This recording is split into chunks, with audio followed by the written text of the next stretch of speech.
Today in this discussion, we're going to be talking about bilingualism and its challenges in linguistically dominated areas. And today I'm interviewing Imelda Wei Ding Lo. And we're going to be talking about the challenges of being bilingual in areas that are dominated by English.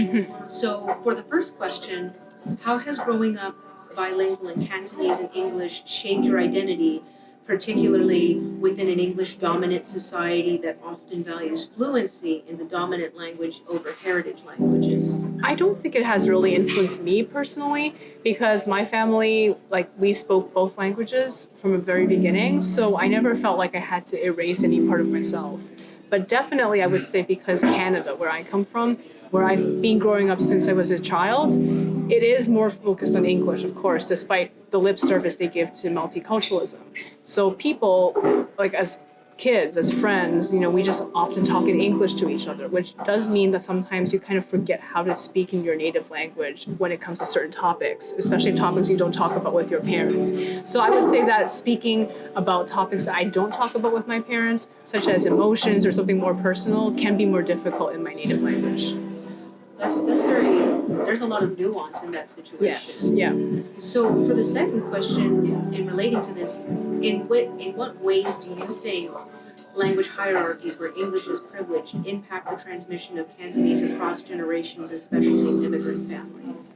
I would say that there is a huge impact. A lot of people, especially people who focus more on survival over anything else, they don't care about the transmission of their native languages. And we've seen this in other communities across the world. For example, in Malaysia and Singapore, especially where a lot of urban people only speak English or, creolized English, people don't really speak their native languages anymore other than in, creole form. So, I would say that Canada is probably going to see that, but even less, because there's no creole form. People speak quote-unquote standard English. So we're only going to see people speak certain terms that are going to be in their native languages. I see that, coming soon, in the generations that stay in Canada and don't move back. That makes a lot of sense. And, that kind of ties in with the third question. Can you speak to any instances where speaking Cantonese in public or at school was met with stigma, correction, or exoticization? And if so, how would these moments reflect the broader systemic attitudes, if you will, towards minority languages, or what we consider in that sphere? I was very fortunate in Canada, in the Greater Toronto area, to grow up in a society where most people were of Asian origin. So, and mostly, when I was growing up in the early 2000s, it was mostly people from Hong Kong who spoke Cantonese. But now there's different types. There's also various Indian languages, Mandarin, and other Chinese dialects. So I think there was a really large appreciation for, this kind of linguistic diversity in Canada. Maybe people stop speaking it when they get older because they may marry someone from a different background or just, prefer speaking English because they're more used to it. But I don't think there's any stigma per se. I think people are just more indifferent, but I don't think there's any exotification or indifference. Not indifference. No discrimination, nothing negative. But I would just say slow indifference. Slow indifference. Yeah. Do you feel that's detrimental to linguistic maintenance? I think it is, but I don't really think there's a way to fight it unless you want to leave the country or, like I said, I think Canada, though, is a very Eurocentric country, so I think it's impossible to fight against, in my opinion. Right. But people are trying to set up these, heritage language schools that they send their kids to over the weekend, but I don't think it's helpful because, they've existed for 50 years, and most of these people can't even write their name after finishing 10 years. That's very sad. So it's not really useful. It's different than, say, in the U.S. where we have dual immersion programs in the school. There are dual immersion programs, but I don't think they're very useful. They're not effective. Yeah, exactly. And I think the only way I can see it, a difference is the example of, the schooling system in Malaysia, where, these different ethnic communities pooled their resources to create their own schools. Yeah, and then those schools were, teaching in their languages. That's the only way. Creating a parallel school system, in my viewpoint, is the only way to have linguistic preservation in the diaspora. That makes a lot of sense. Yeah. So that creates more of a base or a foundation. Yeah, but if you're sending your kids to English language school, over 2 generations or even 1, you're not going to have it anymore. That makes a lot of sense. Yeah. That makes a lot of sense. And that kind of, brings up the question, how does one navigate the tension between cultural assimilation and linguistic preservations in environments like, take for example, schools or maybe workplaces that prioritize monolingual English fluency?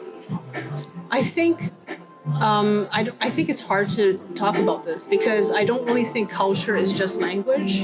I mean, because we are trying to survive. We don't have unlimited time and energy. I would say that for me, language is not necessarily the cultural pinpoint sometimes. Maybe it is. I mean, it depends. But I think food, culture, and those things are often just like the cloak.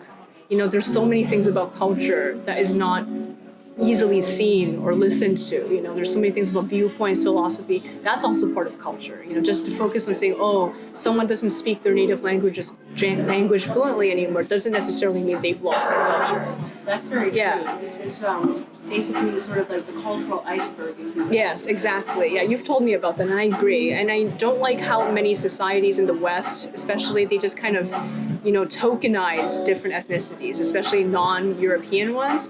Everyone is just reduced to a costume or a language they speak or...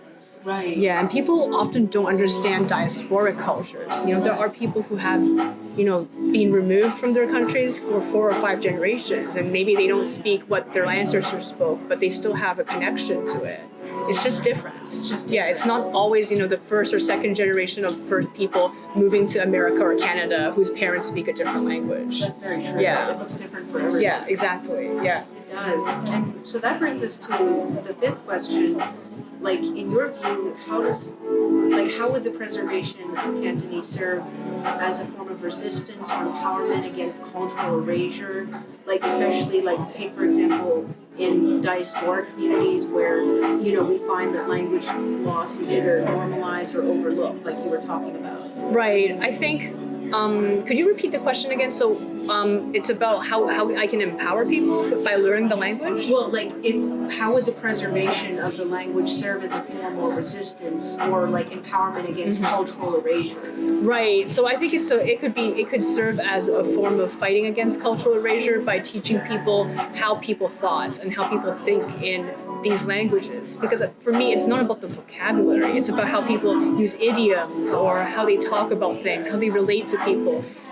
For example, Cantonese culture is, like other Chinese cultures, more emotionally restrained. So they don't talk a lot about emotions. You can't translate word for word, therapy speak that's so common in North America. You can't translate that necessarily. You can, but it's going to be a little bit different. It's going to be more simplified. Yeah, you're not supposed to have this huge dialogue of, oh, this is what I think, because that's not how people think about emotions in these societies. That's very that's very strong foundation there.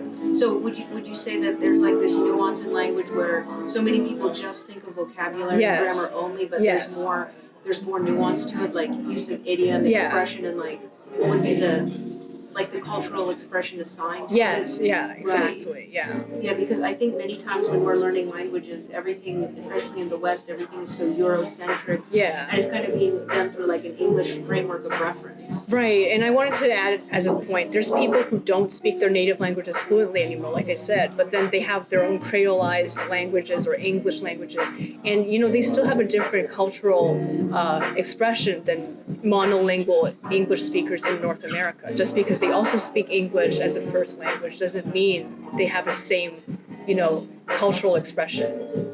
That makes a lot of sense. Yeah, they may have quote unquote lost their original languages, but those original languages and the worldviews they came from still influence how they speak creolized English. So there's all these variations that exist and thrive. Yeah. This is very strong, very powerful. I mean, so I guess it brings us down to the full circle of things. Considering the current global dynamics, including political tensions affecting Hong Kong and the diasporic Cantonese identity, how would you think does language become not just a means of communication, but a site or a form, if you will, of cultural memory, resistance, and justice? It's kind of related to what you had been speaking before, but what do you think? How do you think that affects how the tensions are right now? I think it's a complicated issue, and I don't want to say anything too political right now. I would just say that every language has a political implication, especially if they're not, the state language of any given country. That makes a lot of sense. Yeah. That makes a lot of sense. So I think what people can do is try to, like, how do I say, not how to say, like, try to adhere to their language as best they can with the circumstances. Yeah, exactly. Yeah. Mm-hmm. And so you've provided us with a very nuanced, fresh take on language and linguistic preservation, as well as like resistance against cultural erasure. Yeah. Also like cultural evolution. So I just wanted to thank you so much for your time, Imelda. Right. Thank you so much for interviewing me. It was a pleasure. Thank you so much.